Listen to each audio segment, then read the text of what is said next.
네, 반갑습니다. 자, 성투사의 이슈 진단. 오늘, 새벽이지만 해야 될 일이 하나 있죠. 왜냐면, 파월의 잭슨홀 연설, 이게 끝났는데, 우리한테는 좋은 소식이 된 것 같아요. 그래서 이 부분들을 빨리 전달을 좀 해드리고자, 이 기쁜 소식 빨리 전달해 드려야 되잖아요. 그래서, 이 부분들을 가지고 왔습니다. 자, 오늘 성투사와 함께하는 이슈 진단은 파월의 잭슨홀 연설 어떻게 마무리했는지 그 내용들을 하나씩 살펴보도록 할 겁니다.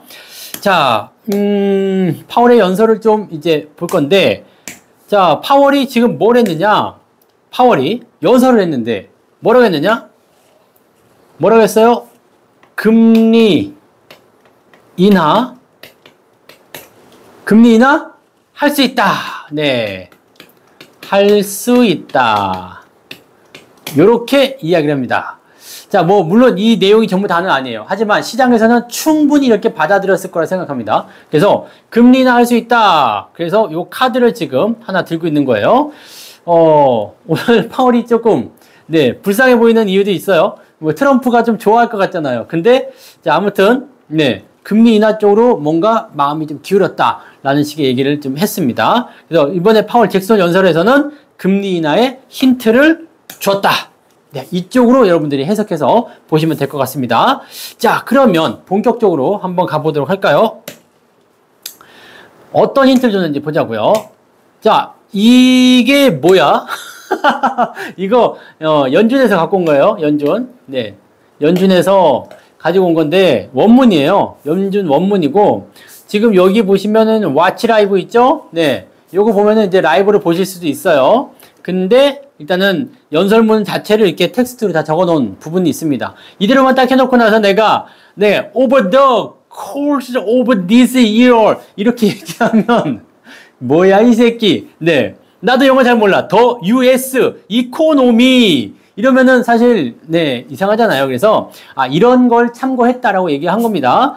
자, 2025년이고요 8월 22일 그쪽은 지금 10시에 시작했겠죠. 그래서 요 내용들, 파월이 무슨 얘기를 했는지 그 부분에 대해서 알아보려고 합니다. 어떻게? Over the course of the year. 네.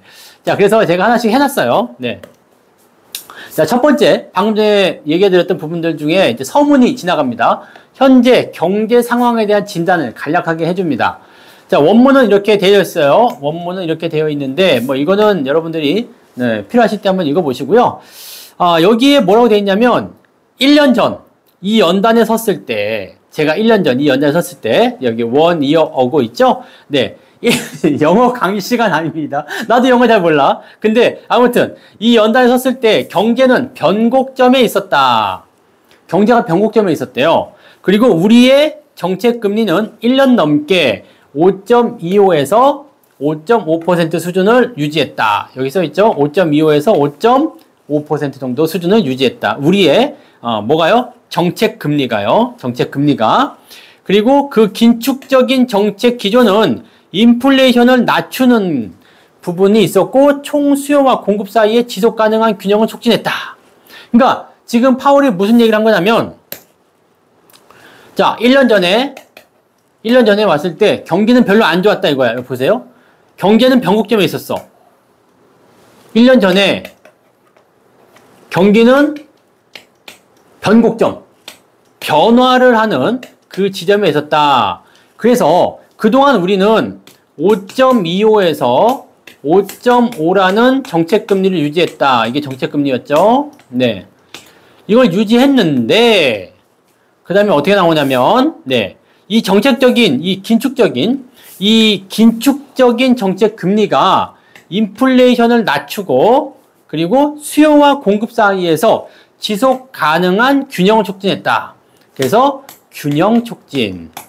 요 두 가지를 얘기했습니다. 그러니까 쉽게 얘기하면 연준이 이 고금리 기조를 유지해와서 지금의 인플레이션이 완화가 됐고 그리고 균형이 잡히는 수요와 공급이 지속적으로 균형을 잡을 수 있는 그런 중요한 요소가 되었다. 즉 이건 뭐냐면 내가 잘했다.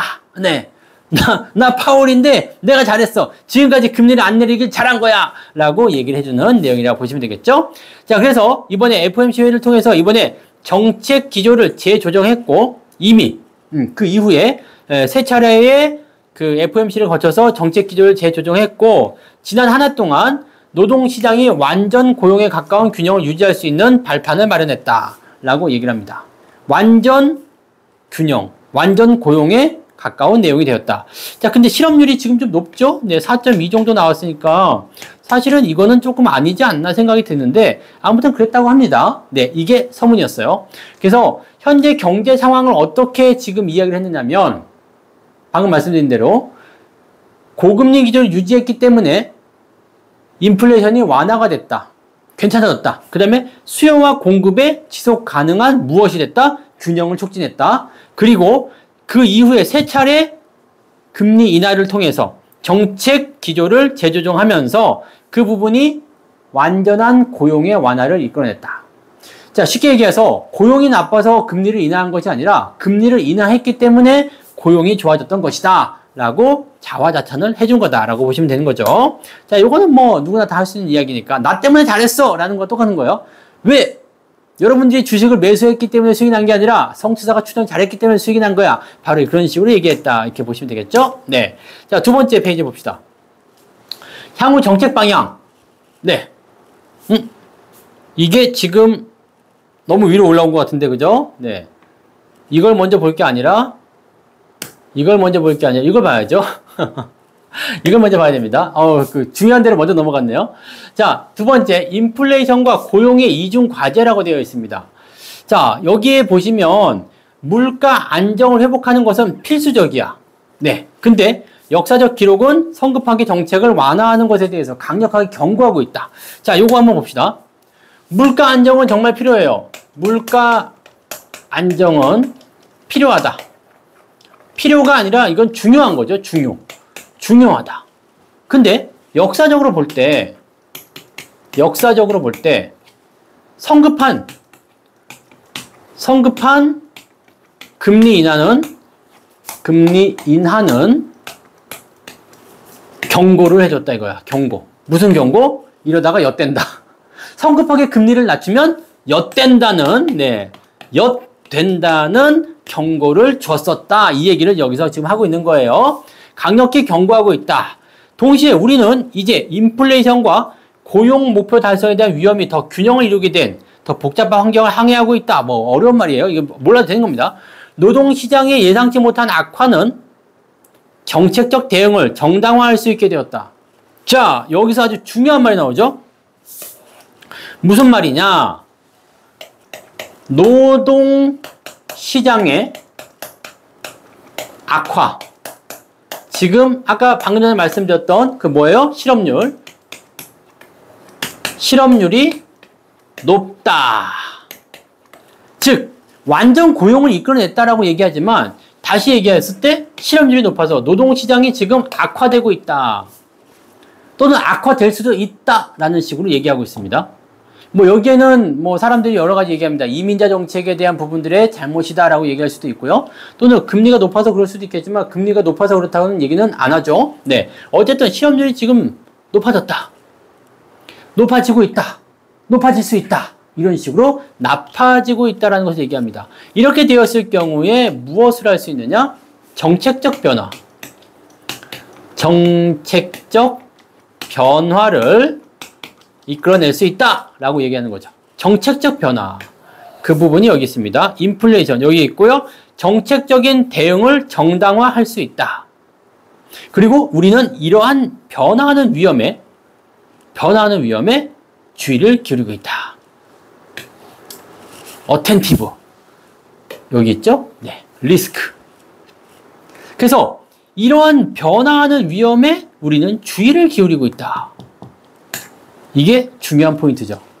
왜냐? 내가 지금 관찰하겠다 이 얘기야. 위험이 다가올지 모르니까 관찰 한번 해보겠다. 그래서 만약에 정말 위험하면 어떻게 하겠다? 정책적인 변화를 정당화시키겠다.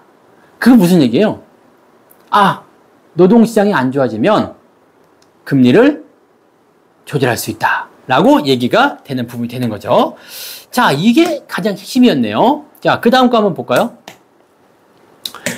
그래서 향후 정책을 어떻게 할 것이냐? 아주 신중한 접근을 하겠다. 맨날 얘네들은 신중하게 접근하겠다고 얘기합니다. 자, 근데 일단 봅시다. 우리가 지금까지 온 길과 현재 직면한 불확실성, 위험을 고려할 때 위원회는 신중하게 나아갈 수 있는 위치에 있다. 즉 빠른 결정을 하기는 어렵다는 얘기가 되는 거고, 우리는 들어오는 데이터 전체, 변화하는 전망, 그리고 위험의 균형을 바탕으로 결정을 내릴 것이다. 정책 기조를 조정하는 것이 적절할 수 있다. 이게 여기서 핵심입니다. 여기 있죠? It may be. 네.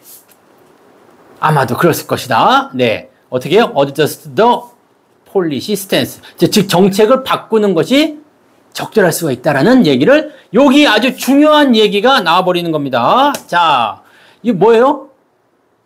여기 써 있죠? 여기 써 있어. 뭐예요?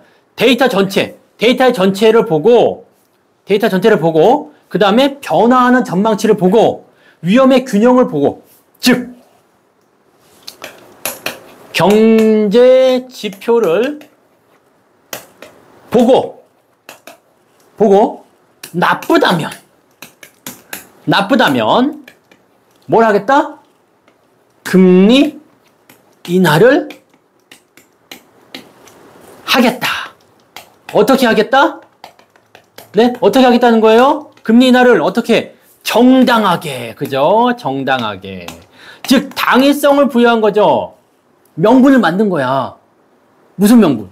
경제지표. 이 경제지표는 뭐였죠? 아까 전에 얘기한 거. 노동. 그죠? 노동. 네. 노동입니다. 고용에 대한 부분들이 나빠지게 된다면 우리는 정책적인 스탠스를 조정하겠다라고 얘기를 해버린 거죠. 어떻게? 정당하게. 이건 뭐예요? 나 금리 인하 하겠습니다라고 얘기하는 거야. 왜? 고용이 지금 안 좋잖아요. 고용이 실업률이 안 좋아요. 그런데 지금 상황으로 봤을 때는 안 좋은데, 만약에 9월 지금 16일, 17일이 FOMC예요. 근데 다다음 주겠죠? 다다음 주에 이제 이 고용 지표가 또 발표가 돼요. 실업률이. 이거 안 좋으면 금리 인하 하겠다는 얘기랑 똑같은 겁니다. 근데 다다음 달에 다다음 주에 발표되는 고용 지표가 좋을 일이 없겠죠.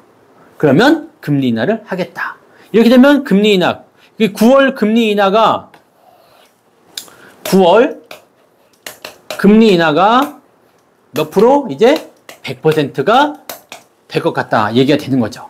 물론 다음 달에 발표된 CPI 지표나 PPI 지표도 다 확인은 해야 되긴 합니다만, 현재로서는 실업률을 가장 중요하게 본 거예요. 고용을 가장 중요하게 봐서 CPI고 PPI고 인플레이션은 나발이고 필요 없고 고용만 보겠다. 고용이 나빠진다면 우리는 금리를 100% 내리겠다라고 파월이 얘기한 거랑 똑같은 겁니다.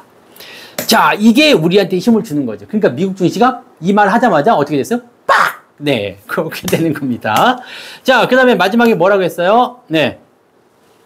불확실성은 여전히 강조하고 있습니다. 그리고 마무리를 했는데, 우리는 구름 낀 하늘 아래서 별을 보며 항해하고 있습니다. 네? We are navigating by the star on the clouds. 뭐, 하여튼 이렇게 얘기하고 있어요. 네. 구름 낀 스카이. 그 구름 낀 하늘 아래에서 별을 보며, 네, 항해를 하고 있다. 야, 이거 뭐 시인이야? 네, 아무튼 그랬답니다. 구름 낀 하늘 아래서. 네, 그러니까 뭐야? 이게 불확실성이죠. 구름 낀 하늘, 이게 뭐예요? 이 구름 낀 하늘 아래 흐리잖아. 그럼 뭔가 사물이 불투명해. 이것이 뭐냐면 불확실성입니다. 불확실성. 야, 이거 뭐 학원 강의하는 것 같은데? 자, 여기 뭐라고요? 언더 클라우디. 이거 불확실성. 자, 여기 더 스타 나오죠? 별표 땡약. 이렇게 된 시험에 나온다? 그런 얘기 아니겠습니까? 중요한 내용은 아닌데요. 자, 아무튼 시적인 표현을 썼어요. 우리는 불확실성에서 지금 움직이고 있다. 불확실성 안에 들어가 있다. 이런 얘기죠. 이러한 상황에서는 위험 관리 고려 사항이 매우 중요하다. 그죠?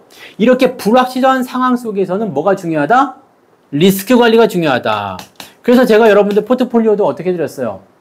불확실성이 있을 때는 현금을 많이 보유해서 불확실성이 지나갈 때까지 기다려라. 혹시 모를 하락에 대비해라. 상승하게 된다면 그 돈을 그냥 그대로 다시 쓰면 된다. 그 얘기를 해드린 거죠. 그래서 불확실성에서는 위험 관리가 매우 중요하다는 거. 물가 안정을 회복하는 것은 우리의 이중 책무 양쪽을 달성하는 데 필수적이다. 물가의 안정이 매우 중요하다라고 일단 얘기했어요. 그리고 우리 모두에게 혜택을 주는 강력한 노동시장 상황이 지속되는 시기를 달성하기 위해서는 물가 안정이 필요할 것이다. 우리는 우리의 임무가 완수될 때까지 계속할 것이다. 자, 여기에서 하는 얘기는 중요한 게 있습니다. 불확실성이라는 게 하나 있어요. 불확실성. 네. 불확실성이 하나 있는 거고요. 그 다음에 물가 안정이 필요하다. 물가 안정이 필요하고, 물가 안정을 달성하는데 필요한, 즉 우리에게 혜택을 줄 수 있는 노동시장의 안정, 요것을 위하여 우리는 노력할 것이다. 즉 쉽게 얘기하면 인플레이션과 고용 두 가지만 잡히면 우리는 금리를 인하해서 경기를 부양시킬 것이다 라고 얘기하고 있는 것이다 라고 보시면 됩니다. 지금 현재로서는 불확실하다. 뭐가요? 물가, 관세에 대한 영향이 어떻게 나올지 아직 모르겠다. 이 얘기를 하고 있는 거고요. 그 다음에 고용에 대한 지표가 정말로 나쁘게 나올지 아니면 좋게 나올지를 모르겠다. 이런 얘기를 하고 있는 겁니다. 그래서 불확실성 속에서 있지만 이 두 가지가 안정권에 들어오기 위하여 우리는 노력할 것이고 거기에 대한 정책적인 조절을 하게 될 것이다 라고 얘기한 겁니다. 자, 그래서 이번에 이 전문, 이게 다 끝이죠? 이게 끝이에요. 자, 이렇게 보면 어떤 일들이 벌어지는 거냐면 요거 말고, 네. 자, 파월이 뭘 했어요? 금리 인하에 대한 힌트를 줬어요. 이번에 경제지표를 살펴보고 경제지표가 안 좋게 나온다면 나는 금리 인하를 하겠습니다. 자, 9월달 금리 인하는 할 것 같죠? 그런데 9월달에 우리가 조심해야 되는 게 있습니다. 9월 FOMC에서 뭐가 발표되냐면 점도표. 네. 점도표. 자, 일단은 9월 금리 인하 100% 하기 좀 그렇고요. 99% 정도 될 것 같아요. 금리 인하 가능성 높아졌습니다. 자, 대신에 점도표가 발표가 되는데 이 점도표가 뭐냐면 올해 얼마나 할 것이냐. 즉 FOMC가 9월, 10월, 12월 이렇게 있는데 하나, 둘, 셋 금리 인하 3번 할 것이냐 아니면 9월과 12월에 2번 할 것이냐 여기에 대한 부분을 발표할 건데 이것이 어떤 의미를 가지고 있냐면 3번을 하게 됐을 경우에는 호재, 2번 하게 됐을 때는 악재가 될 수 있어요. 이거는 굳이 따지면 악재는 아닌데 실망감을 봐야 되겠죠. 자, 2번이 나올 수 있는 확률은 뭐 어디에 있느냐? CPI. 즉 이게 뭐냐면 물가입니다. 자, 지금 현재 고용 상황만 놓고 보면은 금리 인하를 할 거야. 근데 3번을 할 수도 있는데 만약에 물가가 안 잡힌다면 우리는 2번 할 것 같다. 이렇게 점도표가 나올 수 있다는 얘기죠. 그러면 9월 중반쯤에 약간의 실망감을 느낄 수 있습니다. 하지만 지금 우리는 뭘 기다려왔죠? 금리 인하. 오랫동안 기다려왔소. 뭐를요? 금리 인하. 그 금리 인하를 지금 파월이 힌트를 줘버린 거죠. 합니다. 네, 합니다. 라고 얘기를 한 거예요. 좋은 소식입니다. 여러분들.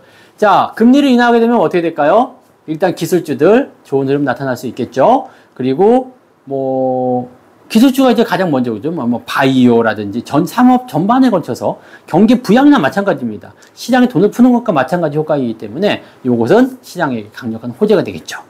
자, 그러면 잭슨으로 잘 넘어갔으니까 우리는 월요일 날 주가가 상승할 수 있는 가능성을 열어줄 수가 있겠죠. 여기다 플러스 미중이 아니죠. 미국과 한국 간의 한미 정상회담이 있습니다. 이 한미 정상회담이 다음 주 초반에 잘만 진행이 된다라면 증시는 다시 한번 상승할 수 있는 요소가 만들어지게 됩니다. 그러면 여러분들 아껴왔던 돈을 이제 사용할 시기가 올 수 있겠죠.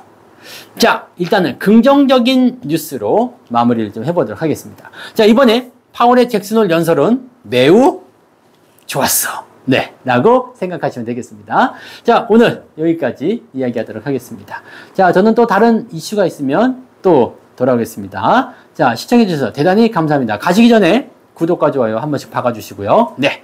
그럼 저는 다음에 뵙죠. 고맙습니다.